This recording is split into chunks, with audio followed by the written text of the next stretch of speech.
नमस्कार, जोहार झारखंड देख रहे हैं आप। मैं हूं आपके साथ सुमित झा। बुलेटिन में कोरोना से जुड़ी तमाम खबरें आपको दिखाएंगे, लेकिन सबसे पहले बात माही की मस्ती की। जी हां, कोरोना बंदी के दौर में टीम इंडिया के दिग्गज खिलाड़ी और पूर्व कप्तान MS धोनी इन दिनों अपने रांची स्थित फार्म हाउस में परिवार संग समय बिता रहे हैं। और देखिए एक अलग अंदाज माही का। धोनी खुद सोशल मीडिया पर तो कोई पोस्ट नहीं डालते, लेकिन उनकी पत्नी साक्षी धोनी से जुड़े वीडियो जरूर पोस्ट करती हैं। ऐसा एक वीडियो इन दिनों खूब चर्चा में छाया हुआ है, सोशल मीडिया पर वायरल हो रहा है। इस वीडियो में देखिए धोनी अपनी बेटी जीवा के साथ गार्डन में बैठे नजर आते हैं। जीवा अपने पापा से कुत्तों को कैच प्रैक्टिस कराने को कहती है, जिसके बाद धोनी टेनिस बॉल को कई बार हवा में दूर फेंकते हैं और जिससे उनका कुत्ता लपकता है। देखिए कई बार डॉग कैच लपकने में सफल होता है, कई बार गेंद छूट जाती है, कई बार जीवा के हाथ में आप देखिए गेंद है और उसने फिर माही को गेंद थमा दिया, जिसे लाने के लिए वो कहती है। और देखिए उसके बाद कुत्ता कैसे बॉल लाने चला जाता है माही के पास। ये पूरा वीडियो धोनी की पत्नी साक्षी बना रही है। Mahi is done to Sam. He needed to do this.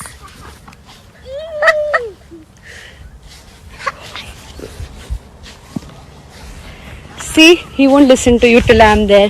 Come on, sit. Oh, good girl.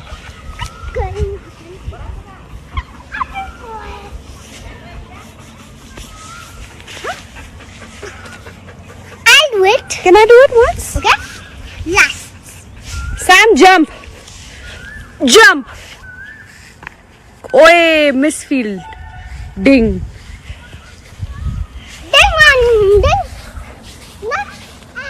Mahi, we need to mow the lawn now. See? Good. Take this, Papa. No, don't prove. चलिए आगे बढ़ते हैं और अब बात महा package की। 20 लाख करोड़ के पैकेज के तहत MSME सेक्टर को बड़ी राहत देते हुए 3 लाख करोड़ का गारंटी फ्री लोन देने के साथ ही छोटे उद्योगों के लिए ई मार्केट लिंकेज पर जोर दिया जाएगा। तो वित्त मंत्री की 10 बड़ी बातें। MSME सेक्टर को 3 लाख करोड़ का गारंटी फ्री लोन, ई मार्केट लिंकेज पर जोर दिया जाएगा। दूसरी बड़ी बात, 2019-20 के लिए IT रिटर्न की सीमा 30 नवंबर 2020 तक बढ़ा दी गई है। TDS और TCS 2021 तक 25% घटाया गया है। निर्माण क्षेत्र के लिए 6 महीने की समय सीमा बढ़ा दी गई है। कई सेक्टर्स को फायदे होंगे। बिजली वितरण कंपनियों के लिए 90,000 करोड़ रुपए का प्रावधान किया गया है। 72 लाख कर्मचारियों को भी इसका लाभ मिलेगा। इसके अलावा EPF को लेकर भी घोषणाएं की गई हैं। कर्मचारियों का 12% की जगह 10% EPF कटेगा। हालांकि PSU के कर्मियों का 12% ही EPF कटेगा।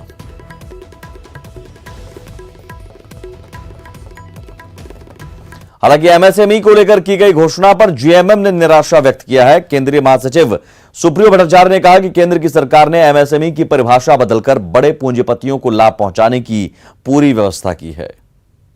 का जो मामला आया उसमें MSME के स्ट्रक्चर को ही चेंज कर दिया गया। अब उसमें बड़े प्लेयर्स भी MSME में आ गए। उससे होगा क्या कि जो, जहां तक मेरी समझ है, जो बड़े लोग हैं उनको ज्यादा लाभ मिलेगा और जो सही कुटीर उद्योग चलाते हैं, क्योंकि आज के दिन में सबसे बड़ी परेशानी रोज कमाने खाने वालों की है, तो उनको हमको लगता है कि कहीं ना कहीं उन पर से ध्यान हटा है। और अच्छी बात है, उद्योग बढ़ना ही चाहिए, रोजगार बढ़ना ही चाहिए, लेकिन उसका लाभ जिन तक पहुंचना चाहिए था शायद वो कुछ वंचित रहेंगे। वहीं केंद्र सरकार के आर्थिक पैकेज का बीजेपी ने स्वागत किया है। CP सिंह ने कहा कि इससे कोरोना संकट से जूझ रहे लोगों को बड़ी राहत मिलेगी, जबकि कांग्रेस ने कहा कि इससे पहले भी केंद्र ने कई घोषणाएं की थी, लेकिन वो जमीन पर नहीं उतर पाई। और मजदूर से लेकर खेतीहर, किसान से लेकर और हर तबके के लोगों के लिए इसके अंदर व्यवस्था की गई है। देखिए मोदी जी ने क्या कहा, लोकल को वोकल होना होगा, यानी लोकल पर ध्यान दिया है। इस प्रकार से यहाँ के नौजवानों को, यहाँ के लोगों के हाथों को काम देने का काम हुआ। प्रधानमंत्री जी जब भी कोई घोषणा करते हैं तो सोच समझ करके ही करते होंगे, और हम निश्चित रूप से कोरोना के इस दौर में कोई राजनीति न हो, इस पर सकारात्मक तरीके से हम स्वागत करेंगे। प्रधानमंत्री जी ने बहुत सारी बातें कही है और निर्मला सीतारमण जी ने 20 लाख करोड़ का पैकेज देने की बात कही है। केंद्र सरकार की भूमिका बहुत ज़्यादा जो लोग उम्मीद रखते हैं उस तरह की नहीं दिखाई दी है। एमएसएमई के लिए की गई आर्थिक पैकेज की घोषणा का झारखंड चैंबर ऑफ कॉमर्स ने स्वागत किया है। चैंबर के अध्यक्ष ने कहा कि इस घोषणा से राज्य के 40 से 45 हजार सूक्ष्म, लघु और मध्यम दर्जे के एंटरप्रेन्योर को लाभ मिलेगा। 200 करोड़ तक की योजनाओं के लिए ग्लोबल की जगह लोकल टेंडर के फैसले का भी चैंबर ने स्वागत किया। माननीय वित्त मंत्री द्वारा प्रेस कॉन्फ्रेंस किया गया और जो एमएसएमई सेक्टर को राहत पहुंचाने के लिए जो एक पैकेज अनाउंस किया गया है, तो ये श्योरली जैसा प्रधानमंत्री ने बताया, लोकल से ग्लोबल और साथ में लोकल को बल, दोनों पर स्ट्रेस दिया गया है। और हम समझते हैं कि आने वाले दिनों में हमारे जो इंडस्ट्रीज हैं वो आत्मनिर्भर भी होंगे और अपना प्रोडक्शन कैपेसिटी भी बढ़ाएंगे, और हम इंटरनेशनल मानक के ऊपर अपने आप को सफलतापूर्वक आगे बढ़ पाए, स्थापित कर पाएंगे। आर्थिक गतिविधि को पटरी पर लाने के लिए राज्य सरकार भी हर संभव प्रयास कर रही है। पेट्रोल डीजल में मिल रही रियायत को वापस लेने के बाद सरकार अब लॉकडाउन 4 में कई तरह की छूट देने की तैयारी कर रही है, ताकि प्रदेश का आर्थिक चेहरा थोड़ा संवरा हुआ दिख सके। कोरोना संकट से प्रदेश को उबारने और कमजोर आर्थिक स्थिति को पटरी पर लाने के लिए राज्य सरकार ने प्रयास शुरू कर दिए हैं। इसके लिए सबसे पहले रोजगार सृजन के कई सेक्टर पर फोकस किया जा रहा है। सरकार की प्राथमिकता में जमीन, बिजली, वन स्टॉप सॉल्यूशन, उद्योग धंधों, इंफ्रास्ट्रक्चर डेवलपमेंट वर्क जैसे क्षेत्र शामिल है। लिहाजा लॉकडाउन 4 में कुछ शर्तों के साथ छूट देने की तैयारी भी चल रही है। मेन लक्ष्य है कि जो मजदूर आ चुका है, जो कि बैठा के रखिएगा तो भोजन कितना दीजिएगा, तो लॉकडाउन है तब तक भोजन दीजिएगा, फिर तो काम देना ही होगा। इसलिए पहला लक्ष्य है कि रोजगार सृजन करना और मजदूरों को रोजगार से जोड़ना, और सरकार का भी यही मुख्य उद्देश्य है। उधर केंद्र के 20 लाख करोड़ के आर्थिक पैकेज में प्रदेश को कहां-कहां तक राहत मिलेगी, इस पर भी अध्ययन किया जा रहा है। इसके अलावा राज्य सरकार अपनी ओर से भी राजस्व स्रोतों को गंभीरता से तलाशने पर विचार कर रही है। अच्छा अमाउंट है, 10% अपने जीडीपी का करीब उन्होंने अनाउंस किया है 20 लाख करोड़ का। लेकिन अभी तक यह नहीं आया है कि इस पैकेज को कैसे अनफोल्ड किया जाएगा, तो विभिन्न क्षेत्रों को कैसे मिलेगा, किस तरह के स्कीम्स बनेंगे और राज्यों के बीच किस तरह से विभाजित होगा। दरअसल अन्य खर्चों को छोड़कर राज्य सरकार का मासिक खर्च 2000 करोड़ के करीब है, जिसकी तुलना में आय महज 29% के ही आसपास है। ऐसे में राज्य सरकार इन दिनों केंद्र के भरोसे चल रही है। जाहिर तौर पर इस बेहद चुनौती भरे माहौल से निकलने के लिए चिंतन, मंथन और प्रयास का दौर तेज हो चला है। रांची से भुवन किशोर झा, न्यूज़ 18। कोरोना संकट को हेमंत सरकार अवसर में बदलने की तैयारी शुरू कर दी है। राज्य भर में 26 लाख से ज्यादा फलदार वृक्ष लगाने की योजना है, जिससे न सिर्फ लोगों को रोजगार मिलेगा बल्कि फल उत्पादन में झारखंड को अग्रणी राज्य बनाना है।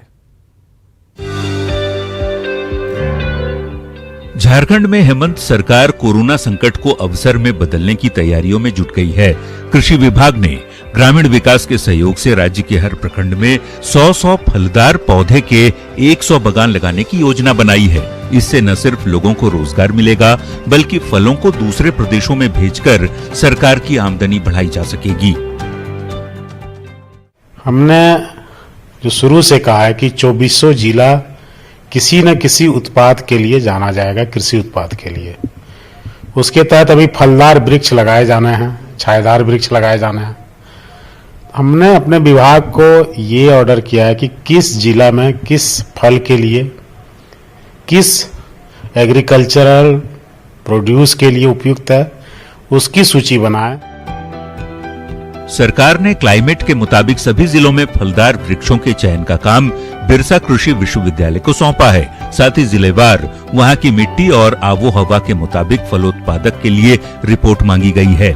बीएयू ने 24 जिलों के लिए प्रारंभिक रिपोर्ट भी सरकार को दे दी है, जिसके तहत लातेहार में नाशपाती, पलामू में अमरूद, कुल्हान और जामताड़ा में काजू, देवघर में आम, रांची, गुमला और खूंटी में कटहल के पौधे लगाने की अनुशंसा की गई है। जो सब जितने भी फलदार वृक्ष होते हैं सब क्लाइमेटिक कंडीशन के आधार पर लगाया जाता है। जैसे लातेहार डिस्ट्रिक्ट में नाशपाती होगा, हाँ, लेकिन रांची में नहीं होगा, कम होगा, हजारीबाग में कम होगा, क्योंकि सब जगह क्लाइमेट जो है उसके ऊपर डिपेंड करता है। तो हर जिले के लिए हर फसल को फलदार वृक्ष के लिए अलग अलग कैटेगराइज किया गया है। अलग कोरोना संकट को झारखंड सरकार अवसर में बदलने की योजना पर आगे बढ़ रही है।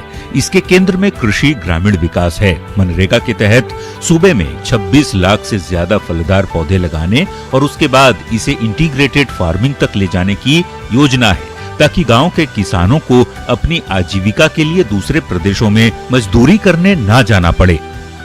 उपेंद्र कुमार, न्यूज़ 18, रांची। लॉकडाउन में आवास निर्माण की छूट मिलने के बावजूद निर्माण कार्य नहीं हो पा रहे हैं। राज्य में सीमेंट, बालू और हार्डवेयर की दुकानें अब तक नहीं खुली हैं। ऐसे में रियल सेक्टर का काम ठप है। रियल एस्टेट सेक्टर का कृषि के बाद इंफ्रास्ट्रक्चर सेक्टर में सबसे ज्यादा रोजगार और सरकार को राजस्व मिलता है, लेकिन रियल एस्टेट सेक्टर में करीब 4,500 प्रोजेक्ट लॉकडाउन के कारण ठप हैं। Confederation of real estate developers association of India ने मुख्यमंत्री से सरकारी और गैर सरकारी क्षेत्रों में निर्माण कार्य में तेजी लाने के लिए बिहार समेत दूसरे राज्यों की तर्ज पर लॉकडाउन में छूट देने की मांग की।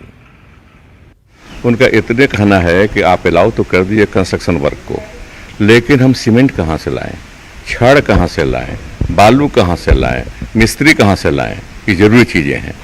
हमको तो शहर में ही रांची रेड जोन है, अब यहीं से सब जाता है, सीमेंट भी यहीं मिलता है, छड़ भी यहीं मिलता है, तो ये ज़रूरी चीज़ें हैं। उसके लिए हम कर सकते हैं हफ्ता में 2 दिन खोलें, रोज़ नहीं खोलें सीमेंट की दुकान को, 2 दिन खोलें हफ्ता में, या 2 दिन में लोड ढो लेंगे, अपना कंस्ट्रक्शन वर्कर लगा लेंगे आप।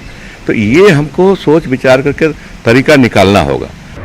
प्रैक्टिकल में क्या हो रहा है कि यहाँ पे सामान जो रूरल एरिया से जो भी ईटा, बालू, चिप्स ये सब आ रहा है, तो उसको रोक दिया जा रहा है पेरिफेरल एरिया पे ही, म्यूनिसिपल एरिया के सीमा पे ही रोक दी जा रही है। और दूसरा, यहाँ पे कंस्ट्रक्शन मटेरियल से जो रिलेटेड जो शॉप्स हैं उनको अभी खोलने का आदेश नहीं है। कोरोना टेस्ट में तेजी लाए जाए, इसे लेकर निजी लैब एजेंसियों को जांच की इजाजत दी गई, लेकिन उनकी जांच दर ने ऐसी उछाल मारी कि उनका कारोबारी चेहरा सामने आ गया। साथ ही मंजूरी को लेकर सरकार पर भी सवाल उठने शुरू हो गए। ट्विटर पर एक्टिव हेमंत सरकार के स्वास्थ्य मंत्री को जेएमएम विधायक का ये ट्वीट शायद ही पसंद आया होगा, जिसमें जेएमएम विधायक सुदिव्य कुमार ने लिखा है कि आपदा काल में अपना कर्तव्य पालन नहीं करने वाले नियंत्री पदाधिकारी और संस्थाओं पर कार्रवाई करना राजधर्म है। दरअसल उनका इशारा कोरोना टेस्ट के नाम पर निजी लैब एजेंसियों के कारोबार पर था। आपदा काल में अगर लोग अपनी व्यावसायिक वृत्तियों को नहीं छोड़ रहे हैं तो निश्चित रूप से यह बड़ा शर्मनाक है। इसलिए मैंने माननीय मंत्री को ट्वीट करते हुए आग्रह किया कि इस आपातकाल में लोग अगर अपने कर्तव्यों के निर्वहन में कोताही बरतें, विभिन्न संस्थाएं या ये लैब अगर जनता की मजबूरी का नाजायज फायदा उठाकर उनको दोहन करना चाहें, तो ऐसे लोगों के लिए कठोर से कठोर कार्रवाई हो। दरअसल प्रदेश में राज्य सरकार ने 4 निजी लैब एजेंसियों को कोरोना जांच के लिए अनुमति दी है, लेकिन इन जांच एजेंसियों ने सरकार से ICMR के अधिकतम निर्धारित दर का हवाला देकर राज्य में 4500 की दर फिक्स करा ली। लिहाजा न्यूज़ 18 का स्वास्थ्य मंत्री से सीधा सवाल है कि झारखंड में जांच की दर अधिकतम क्यों? लैब वही, फिर बिहार में 2500 तो झारखंड में 4500 क्यों? निजी लैब के दबाव के आगे झुक गई सरकार। मजबूरी का फायदा उठाने वाले निजी लैब को मंजूरी क्यों? न्यूज़ 18 को अपने सवालों का जवाब स्वास्थ्य मंत्री के रांची स्थित आवास पर भी नहीं मिल सका। आखिर ऐसा क्यों हो रहा है यह जानने के लिए जब हमने कोशिश की स्वास्थ्य मंत्री से, उनके घर गए तो स्वास्थ्य मंत्री वहां पे नहीं मिले। लेकिन सवाल यही है कि कोरोना जांच में भी यहाँ पे 2000 रुपए प्रति जांच ज्यादा लिया जा रहा है पड़ोसी बिहार से। हम अपने इन सवालों को लेकर स्वास्थ्य मंत्री बन्ना गुप्ता के जमशेदपुर स्थित आवास पर भी पहुंचे, लेकिन बार बार फोन करने के बाद आवास पर मंत्री जी के सोने की जानकारी मिली। ने झारखंड के स्वास्थ्य मंत्री के जमशेदपुर स्थित आवास पहुंचा, उनसे कई बार फोन पर संपर्क करने का प्रयास किया मगर उनसे संपर्क नहीं हो पाया। अब देखना यह है कि मंत्री जी का कब नींद खुलता है और कब जाके मंत्री जी इस पर अपनी तरफ से बात रखते हैं कि आखिर ऐसा क्यों।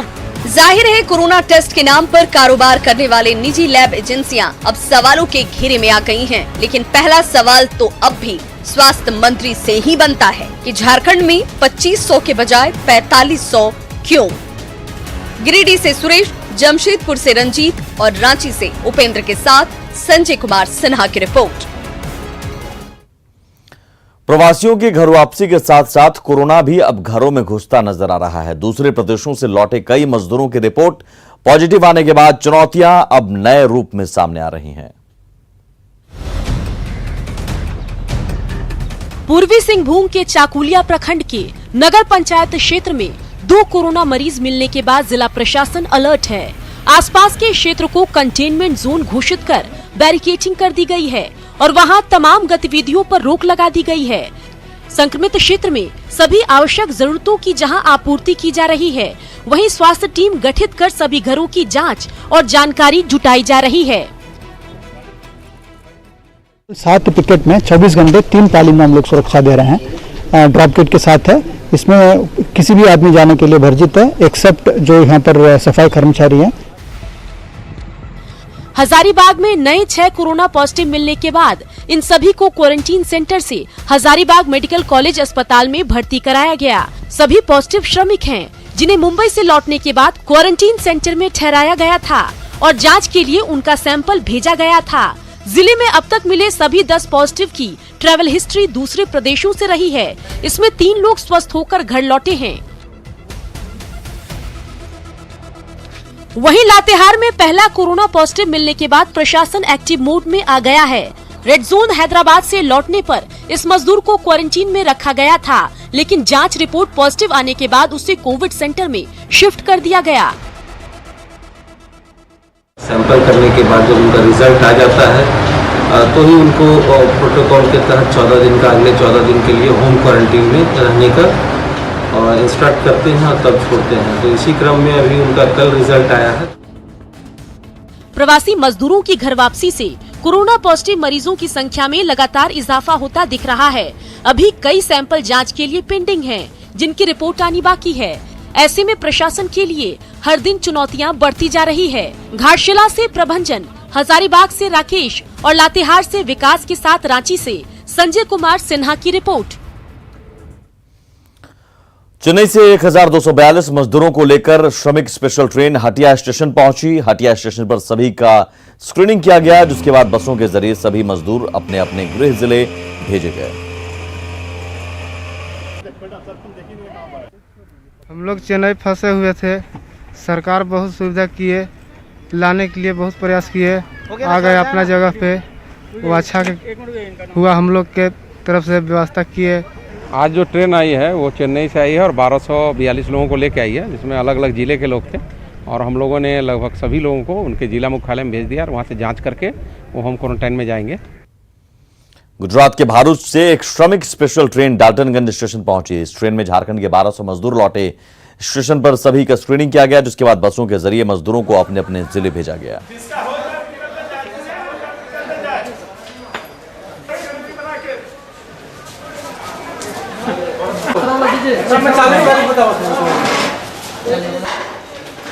तो लगातार बाहर से प्रवासी मजदूर लौट रहे हैं अलग अलग श्रमिक स्पेशल ट्रेन से अलग अलग जिलों में, और उनका स्क्रीनिंग कर उनके गृह जिले भेजा जा रहा है। सतर्कता जरूर बरतने की यहां जरूरत है। प्रवासियों को लेकर आज 2 श्रमिक स्पेशल ट्रेन बोकारो पहुंची। पहली ट्रेन बेंगलुरु से आई, जिसमें 23 जिलों के 1470 कामगार लौटे। वहीं दूसरी ट्रेन तमिलनाडु से आई, इसमें मजदूरों के साथ साथ छात्र भी वापस लौटे। स्टेशन पर स्क्रीनिंग के बाद सभी बसों के जरिए होम टाउन भेजे गए। इस दौरान स्टेशन पर सोशल डिस्टेंसिंग का भी पालन किया गया। होम टाउन में जांच के बाद सभी छात्र और मजदूरों को होम क्वारंटीन पर भेजा जाएगा।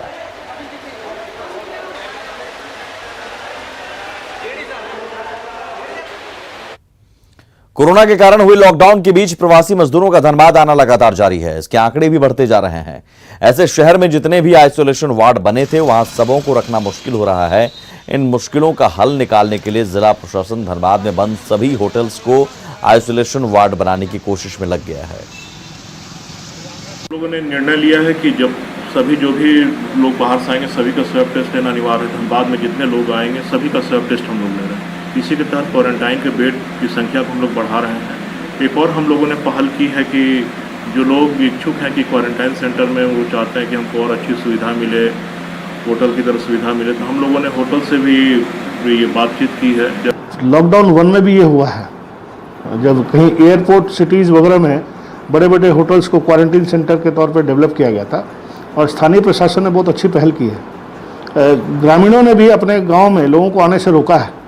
तो मेरा आग्रह होगा, और शायद ऐसा हो भी रहा होगा, मुझे जानकारी नहीं है, लेकिन फिर भी मैं, अगर गांव में भी लोग जाते हैं तो उनके लिए भी स्कूलों की व्यवस्था की जानी चाहिए। और शहरों में जो क्वारंटीन सेंटर में आके रह रहे हैं उनके लिए होटल एक अच्छी बेहतर व्यवस्था हो सकती है। सरकार राज्य में स्वास्थ्य व्यवस्था को लेकर कई दावे करती है, लेकिन जब कुछ ऐसी तस्वीर आती है जिसे देखकर सारे दावे खोखले साबित होते हैं। गढ़वा की इस तस्वीर को देखिए। एक लाचार पति ठेले पर लेटा है और पत्नी ठेले को खींचकर इलाज के लिए ले जा रही है। दरअसल पति कई महीनों से बीमार है, लेकिन इलाज के लिए पैसे नहीं है। पीड़ित ने कई जगह मदद की गुहार लगाई, लेकिन जब मदद नहीं मिली तब पत्नी खुद ठेला लेकर सदर अस्पताल इलाज के लिए पहुंच गई। हमारे पति हैं, हम ठेला पर कैसे इलाज कराने जा रहे हैं। हमको कोई साधन नहीं है, कोई नहीं, मेरे पास भी कोई नहीं है ले जाने लाने वाला। हम ठेला से कैसे ले जा रहे हैं, कोई भी साधन मेरे पास नहीं है। मेरे सर 8 बरस में तबीयत खराब हो गया है सर, कुछ मेरे पास सुविधा व्यवस्था नहीं है। मैं सहाय आदमियों में से झोपड़ी में वो रहते हैं श्रीमान, न मेरे पास शौचालय है श्रीमान, न विकलांग पेंशन है। रांची के बिरसा मुंडा जू में 18 अप्रैल को बाघिन अनुष्का ने 3 शावकों को जन्म दिया था। आज जू प्रबंधन की ओर से वीडियो जारी किया गया है। इसमें अनुष्का और तीनों शावक स्वस्थ दिख रहे हैं। तीनों शावकों की आंखें भी खुल गई हैं और उसने अपनी मां को भी देखा।